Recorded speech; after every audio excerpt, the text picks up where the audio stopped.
여러분의 자녀가 서로 시기하고 분쟁하고 다투는 것을 지켜보면 여러분의 마음은 어떻습니까? 아마 편치 않을 것입니다. 과거에는 부모가 그 아이들을 자녀들을 불러다가 혼내고 훈육하고 체벌하면 그만이었습니다. 그런데 이것은 겉으로 보기에는 깔끔하게 정리되는 것처럼 보여졌습니다. 하지만 마음을 다루지 않는 양육 방법은 마음에서 시작되는 진정한 행동의 변화를 가져오는데 결국 실패하고 맙니다. 한편 오늘날 부모는 너 왜 또 그랬니? 제발 좀 그렇게 하지 마라. 그렇게 하면 안 돼. 라고 사정해 보지만 그 말에 아무런 권위가 없다는 것입니다. 자녀를 교정하는 일에 실질적으로 무능하다는 것이죠. 복음으로 고린도 교회를 낳은 아버지로서 사도 바울은 사랑하는 자녀들에게 권하듯이 그들이 겪고 있는 심각한 분열의 문제에 관하여 마지막으로 권면하고 있습니다. 우리는 그의 권면에서 성도들이 올바른 길로 인도하려는 그 성도들을 정말 올바른 길로 인도하고 주님께 다가가게 하려는 단호한 의지를 발견하게 된다는 것이죠. 그리고 그것이 성도를 향한 깊은 사랑에서 시작되었음을 우리는 알 수 있습니다. 그리고 사도 바울은 단지 말로만 광고하는 것이 아니라 삶의 본을 보여서 성도를 이끌어갑니다. 그래서 이렇게 이야기하죠. 말로 하지 말고 행동으로 보이라고 권면합니다. 그래서 그는 나를 본받는 자가 되라고 삶을 통하여 그들을 인도하였다는 것입니다. 얼마나 그가 인생에서 올바른 삶을 살았으면 나를 본받는 자가 되라고 그렇게 말을 하겠습니까? 본문에 기록된 바울의 권면과 그 본은 우리 교회도 따르기를 원합니다. 곧 복음을 말로 떠드는 것이 아니라 복음의 능력이 나타나는 삶으로 보여주는 교회에 그런 재성교회가 되기를 저는 간절히 원합니다. 올바른 복음의 교회를 말하는 사람이나 그런 교회들을 셀 수 없이 많습니다. 하지만 복음의 은혜와 복음의 능력으로 살아가는 사람과 교회는 그렇게 많지 않다는 것입니다. 교만이 가져온 균열을 없애고 견고한 교회로 서기 위해서는 이 바울이 하는 권면에 우리는 귀를 기울여야 한다는 것입니다. 글로에의 편에 고린도 교회에 편지를 전해서 고린도 교회에 분쟁이 있다는 소식을 듣고 바울은 지금까지 상당한 분량의 글을 써서 고린도 교회의 성도들이 죄를 깨닫고 회개하도록 권면하였습니다. 하나님의 지혜보다 사람의 지혜를 추구하고 주 안에서 살아가는 것이 아니라 세상의 것으로 살아가는 것이 얼마나 어리석고 부끄러운 일인지, 또한 복음이 담고 있는 하나님의 지혜와 능력, 그들에게 전달되는 은혜로운 방식에서 멀어지는 일인지, 받지 않은 것처럼 자랑하고 이미 다 이룬 것처럼 자만하는 게 얼마나 교만한 일인지 바울은 그렇게 권면하고 책망하고 또 비유로 말하고 대조하고 예시 등을 들어서 적나라하게 그들의 죄를 드러내고 있습니다. 그들은 마땅히 부끄러워해야 했습니다. 하지만 그들은 단지 부끄러워하는 것이 바울의 의도가 아니었다는 것입니다. 즉 다시 말하면 14절에 내가 너희를 부끄럽게 하려고 이것을 쓰는 것이 아니라 오직 너희를 내 사랑하는 자녀같이 권하려 하는 것이다. 바울은 그들을 부끄럽게 하려고만 이것을 쓴 것이 아니라는 것입니다. 바울은 고린도전서 4장 전반에서 강한 어조로 고린도 교회의 성도들을 비판하고 그들의 잘못을 책망했습니다. 그의 잘못은 교인들을 향한 인식 공격으로 오해될 수 있을 정도로 그렇게 강한 어조였다는 것입니다. 그래서 바울은 그들을 부끄럽게 하려는 것이 아님을 지금 밝히고 있습니다. 고린도 교인들의 자존심을 상하게 하고 명예를 깎아내리고 치욕을 주려고 하는 목적이 아니라는 것을 말해주고 있습니다. 사도 바울은 그의 어조가 강하고 그의 어조가 신랄하지만 고린도 교회 성도들을 비방하기 위하여 편지하는 것이 아니라 자녀들에게 하는 것처럼 그렇게 권하라는 것임을 밝히고 있다는 것입니다. 사도 바울은 고린도 교회의 교인과 자신이 어떤 관계인가를 상기시킵니다. 고린도 교회의 교인들은 바울을 수사업자나 철학자들과 같이 비교하고 판단했습니다. 그러나 사도 바울은 고린도 교회의 성도들을 군중으로 여기지 않고 복음으로 맺어진 아버지와 자녀와의 관계임을 밝히고 있습니다. 바울이 이같이 말하는 이유는 바울이 전하는 복음으로 그들이 우리 구주 예수 그리스도를 알게 되어 그리스도인이 되었기 때문입니다. 사도 바울의 의도는 교정, 즉 잘못된 것을 바로 잡는 것이었습니다. 고린도 교회의 성도를 교정하고 바울은 자신과 그들의 관계를 아버지와 그의 사랑하는 자녀의 관계로 인식했습니다. 그를 향하여 너희를 내 사랑하는 자녀같이 하고 라고 얘기합니다. 여기서 사랑이란 말은 아가파우라는 말을 쓰고 있는데, 이것은 우리가 아가페의 사랑 하는 것처럼 강하고 깊은 하나님과 같은 사랑을 이야기하고 있습니다. 그리고 15절에서는 그리스도 예수 안에서 내가 복음으로 너희를 낳았습니다 라고 말합니다. 자신이 바로 영적인 아버지라고 밝히고 있다는 것입니다. 고린도 교회의 성도 중에서 바울이 복음을 전하여 우리 구주 예수 그리스도 안에 들어온 사람들이 얼마나 많습니까? 하지만 그것만이 바울이 자신을 아버지라고 칭한 이유는 아니었습니다. 바울은 그리스도 안에서 자신과 나머지를 아버지와 스승으로 구별하고 있습니다. 15절 보면 그리스도 안에서 일반 스승이 있으되 아버지는 많지 아니하니 그리스도 예수 안에서 내가 복음으로써 너희를 낳았습니다. 바울이 말하는 스승은 일반적인 스승, 그러니까 일반적인 스승을 이야기하고 선생이 아니라 일반적인 스승, 즉 교사를 이야기하고 있다는 것입니다. 그리고 자녀를 보호하고 돌보는 것을 부리는 종이라고 이야기하고 있다는 것이죠. 즉 다시 말하면 바울이 말하는 스승은 일반적인 교사가 아니라 자녀를 보호하고 돌보고 또 이끌어주는 종, 파이다이고스라고 이야기하는데, 이 종, 즉 다시 말하면 로마 시대에 그 아들들을 훈육시키는 그런 종들을 이야기하고 있습니다. 그러한 종으로서 자기를 표현하고 있다는 것이죠. 자녀의 출입을 엄밀히 안전하게 지키고 기본적인 도덕적인 예절을 맡은 종을 말하고 있습니다. 그런데 부모가 아니다 보니 부모만큼 그 종은 책임감을 갖기 어렵습니다. 또한 부모만큼 아이를 사랑하지 않기 때문에 무엇이 맞고 무엇이 틀리고 무엇이 옳고 무엇이 그른지 막대기를 가지고 가르치기는 했습니다. 그러나 실제로 아이가 성숙해서 자라도록 애정을 가지고 삶을 다하여 이끌어주지는 못했습니다. 어떤 분에게는 파이다고고스, 즉 종 때문에 자녀가 나쁜 영향을 받았다는 불평하는 기록도 있습니다. 바울은 그리스도 안에서, 다른 말로 하면 교회 안에서 셀 수 없는 스승이 있다고 말하고 있습니다. 실제로 그랬습니다. 고린도 교회 안에는 지혜가 무엇인지, 더 나은 가르침이 무엇인지, 더 훌륭한 일꾼이 누구인지 판단하고 평가하고 가르치고 권면하는 사람 굉장히 많았습니다. 오늘날 교회도 참으로 그렇습니다. 교회 안에서 그런 스승들이 셀 수도 없이 많다는 것입니다. 이것은 이래야 한다, 저것은 저래야 한다, 성경적으로 무엇이 옳다, 무엇이 가장 중요하다 등 수많은 판단과 평가와 잣대와 기준과 주장이 가득하다는 것입니다. 바울은 그러한 스승과 자신은 명백하게 다르다고 선을 긋고 있다는 것입니다. 사도 바울은 고린도 교회의 갈등을 옳고 그름의 판단으로 해결하려고 하지 않았습니다. 사도 바울이 고린도 교회를 신랄하게 책망하기는 했지만 어디까지나 부모와 자녀와의 관계 안에서 그것을 했음을 인식했습니다. 한 믿음 안에서 어떤 책망과 비판이 오가더라도 한몸된 가족관계 안에 있음을 상기시키고 있습니다. 바울은 아버지였습니다. 아버지는 스승과 달리 자녀를 사랑합니다. 아버지는 스승과 차원이 다른 애정과 책임감을 가지고 자녀를 올바른 길로 인도합니다. 아버지는 자녀가 진심으로 잘 되기를 바랍니다. 그 간절한 마음에서 우러나오는 권면과 본이 되는 삶으로 자녀를 바른 길로 인도합니다. 즉 말로만이 아니라 그 인생의 삶으로 자녀들을 이끌어 갑니다. 즉 사도 바울은 고린도 교인들을 복음에서 나왔다고 하면서 그 관계가 단순히 가르치는 교사 그리고 배우는 사람의 관계가 아니라 복음으로 하나 된 영적인 가족 관계임을 말하고 있습니다. 바울이 고린도 교인에게 아버지라고 하는 것은 바울이 복음 전파 없이는 그들에게 믿음이 주어지지 않았었기 때문입니다.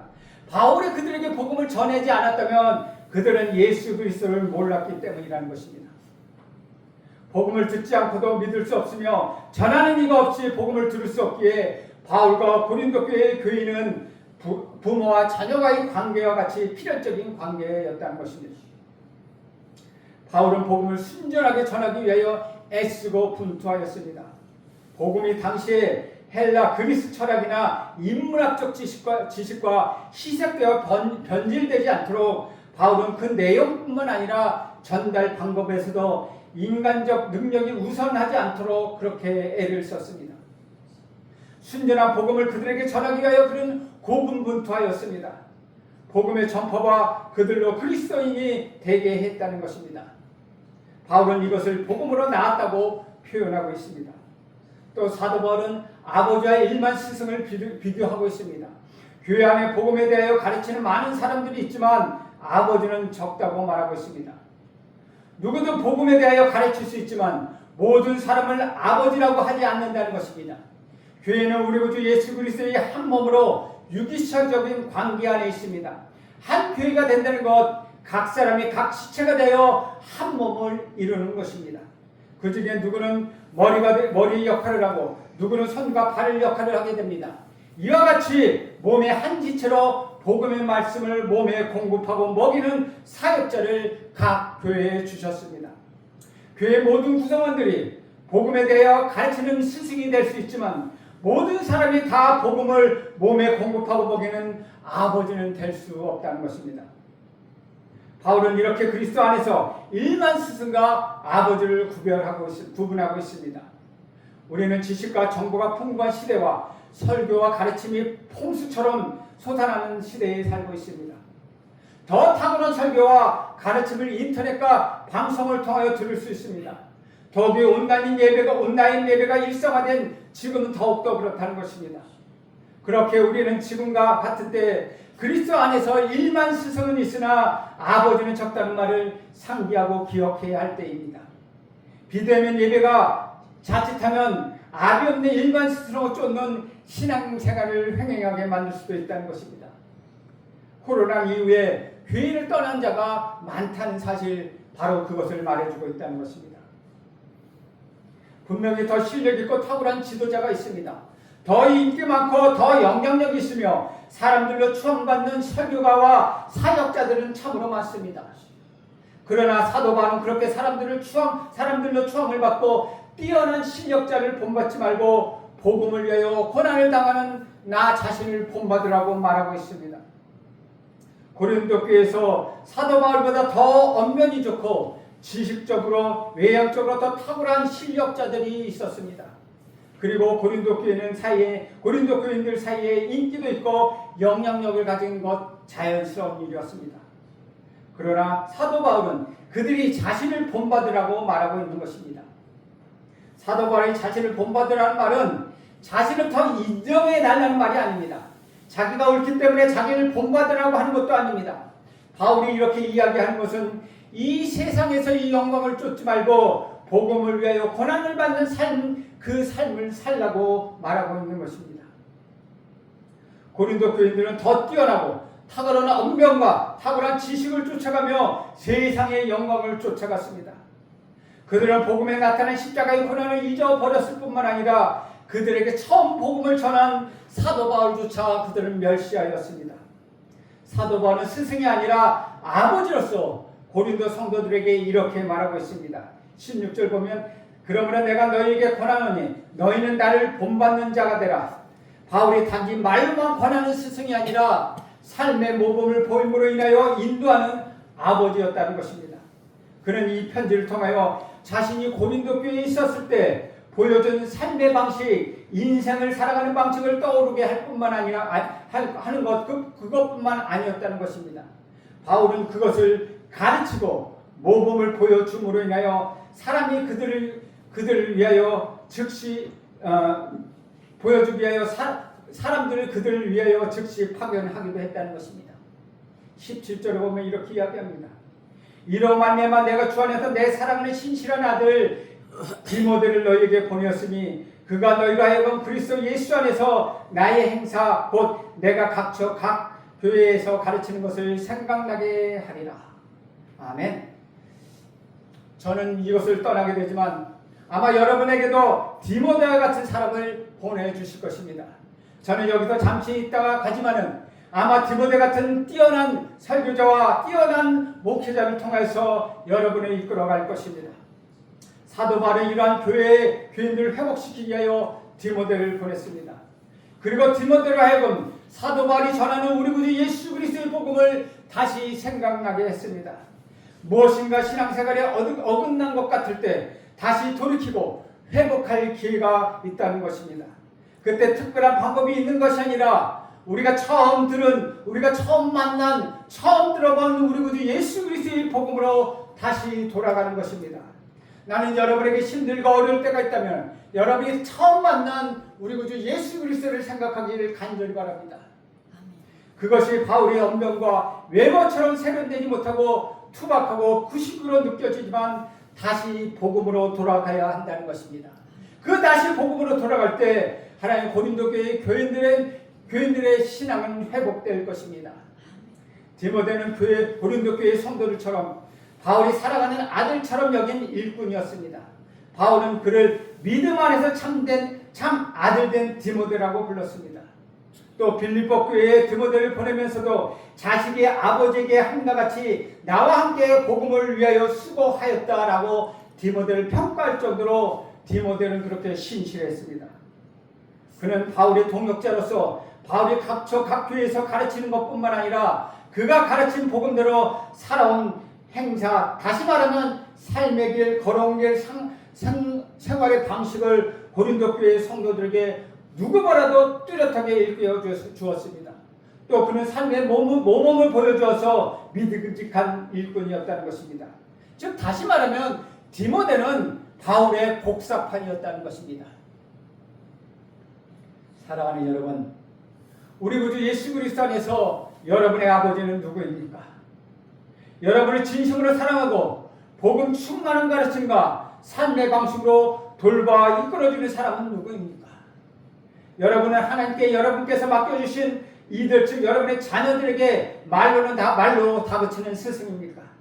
아니면 삶의 강력한 증거를 가지고 올바른 길로 인도하는 아버지입니까? 여러분의 권면이 사랑에서 비롯된 것이라면 그것은 말로만 전달되는 것이 아니라 모범이 되는 삶으로 전달되어야 된다는 것입니다. 나는 여러분 모두가 바울처럼 디모데처럼 권면과 사랑을 삶의 모범으로 보여주는 부모들이 되길 간절히 바랍니다.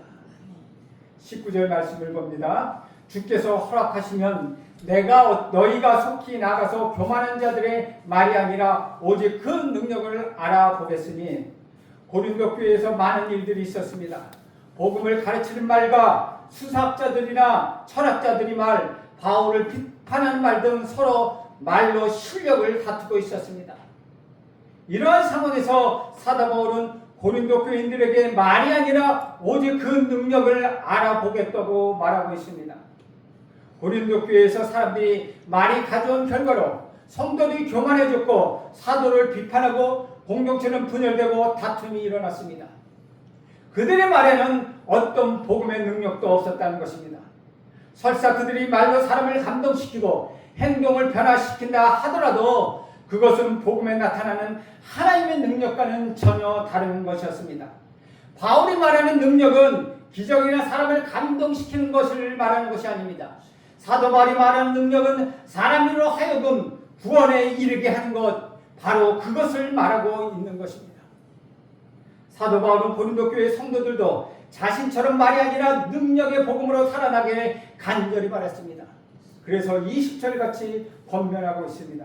20절은 하나님의 나라는 말에 있지 아니하고 오직 능력에 있습니다. 아멘. 아멘. 이 권면은 가벼운 조언이 아니라 따르지 않으면 안 될 엄격한 처벌이 가해지는 엄중한 훈계였다는 것입니다. 고린도 교회에 있는 지도자들의 가르침은 사도 바울이 복음이 무색할 정도로 지적인 가르침들만 난무했습니다. 그러나 그 지적인 가르침이 아무리 탁월하다 하더라도 사람을 변화시키고 구원시킬 수 있는 능력이 없다면 그것은 사람을 교만하게 만든다는 것입니다.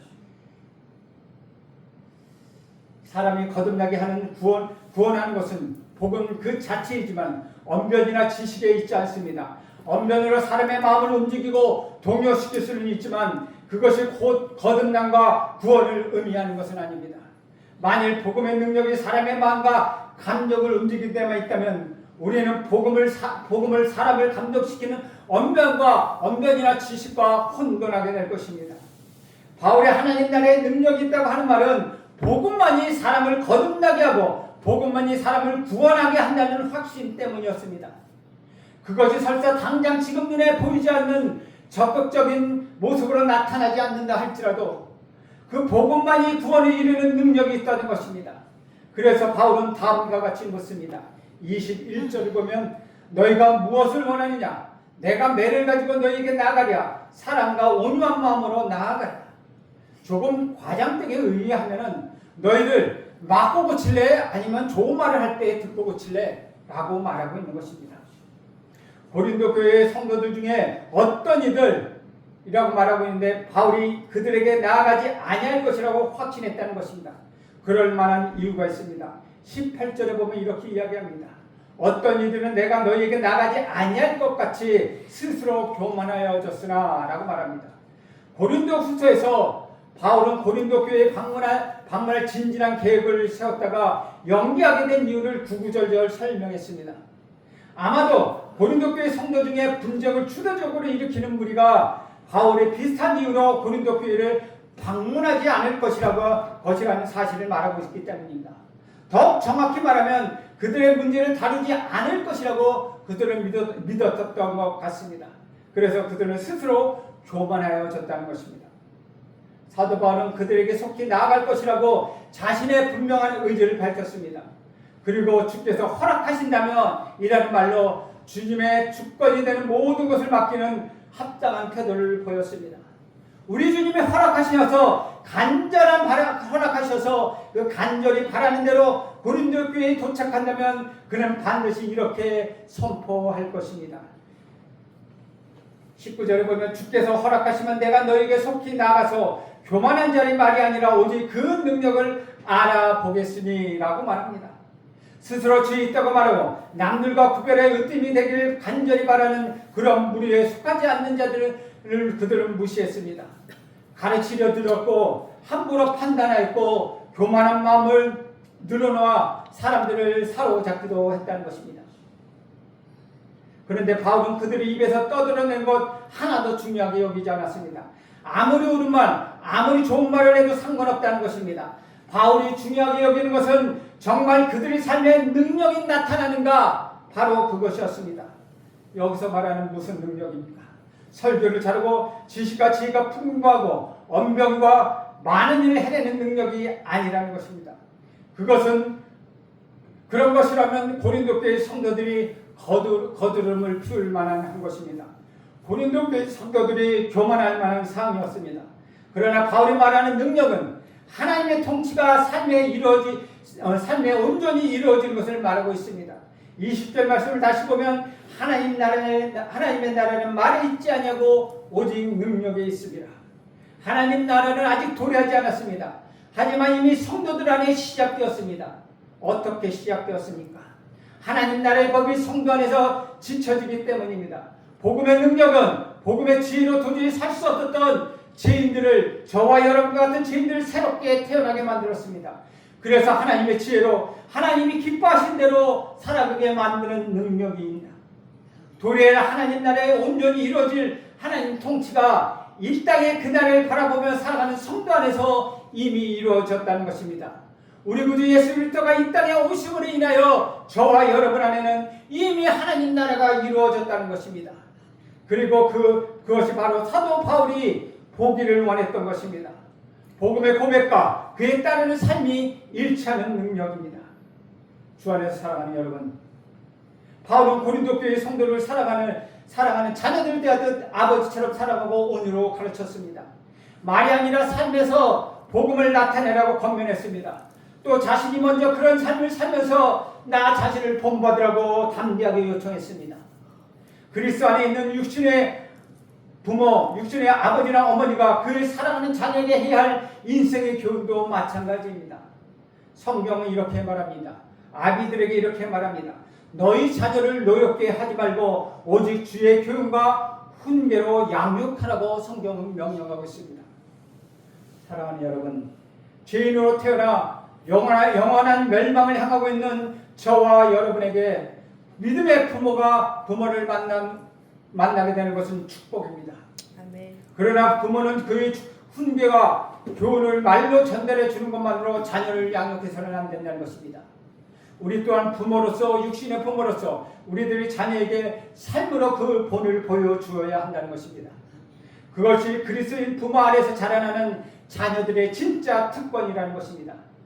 자녀들에게 주가 기뻐하시는 일이 무엇인지 알려줄 수 있는 사람 셀 수도 없이 많습니다. 우리 자녀들에게 진짜 필요한 것은 말이 아니라 그들이 따라가야 할 삶의 방식임을 보여주어야 한다는 것입니다. 너희는 나를 본받는 자가 되라 라고 말하는 능력 있는 부모가 되어야 합니다. 말과 행동이 다른 부모가 아닌 자녀를 노엽게 해서는 안 된다는 것입니다. 즉 말과 행동이 다른 부모는 자녀를 노엽게 할 수 있다는 것입니다. 주 안에서 사랑하는 여러분, 교회 안에서도 마찬가지입니다. 여러분은 우리 구주 예수 그리스도를 안에서 누구에게인가 스승이 될 수 있습니다. 아버지가 될 수 있습니다. 복음의 말로만 가르치는 사람이 될 수도 있고 삶을 보여주는 사람이 될 수도 있습니다. 믿음의 경주를 먼저 시작한 노년의 여러분은 연소한 성도들에게 든든한 본이 될 수도 있다는 것입니다. 많은 지식을 알아가서가 아니라 단순한 지식일지라도 그것을 살아내는 능력으로 강력하게 성도들을 권면하며 격려할 수 있다는 것입니다. 고린도 교인들이 자기들에게 복음을 전해 그리스도인이 되게 한 사도를 판단하고 비판하고 있는 이 상황에 대하여 엄중하게 여기고 있는 것입니다. 고린도 교회의 성도들은 사도 바울을 철학자나 지식인들과 비교하고 판단하였습니다. 그리고 복음으로 맺어진 영적인 관계라는 것을 완전히 잊어버렸습니다. 그리고 언변과 지식의 능력을 갖춘 사람만을 따라가며 복음의 말을 향연으로 착각하였다는 것입니다. 그런 그들에게 사도 바울은 다시금 복음으로 맺어진 영적 가족 관계를 상기시켰습니다. 또한 디모데를 보내 다시 우리 구주 예수 그리스도의 복음을 가르쳐 생각나게 하였습니다. 그리고 세상의 영광을 쫓지 말라고 하며 바울 자신을 본보다 복음을 위하여 고난받는 삶을 살라고 그들에게 권면했습니다. 사랑하는 여러분, 복음의 능력은 언변의 말의 실력에 의하여 나타나는 것입니다. 영과 진리에 따라 나타납니다. 오늘 하루도 말이 아니라 능력의 복음을 경험하는 여러분 모두가 되길 간절히 바랍니다. 오늘 하루도 우리 주님의 능력의 말씀, 복음의 말씀을 경험하는 여러분 모두가 되길 간절히 바랍니다. 그리하여 세상의 영광이 아니라 복음을 위하여 십자가의 고난과 능력을 경험하는 이 한 주간이 되시길 간절히 바랍니다. 그리하여 우리 주님과 동행하는 여러분 모두가 되기를 축원드립니다. 기도하겠습니다. 하나님 아버지, 우리를 우리 구주 예수 그리스도의 복음으로 한 가족이 되게 하심을 감사드립니다. 또한 우리 하나됨이 사람의 능력과 실력으로 되는 것이 아니라 복음의 능력으로 거듭남에 있음을 감사드립니다. 우리도 주님과 같이 말이 아닌 능력으로 복음을 전하고 나타나게 하옵소서. 세상적인 열광이 아닌 복음을 위하여 인생을 살아갈 수 있도록 인도하옵소서. 예수님의 이름으로 기도합니다. 아멘.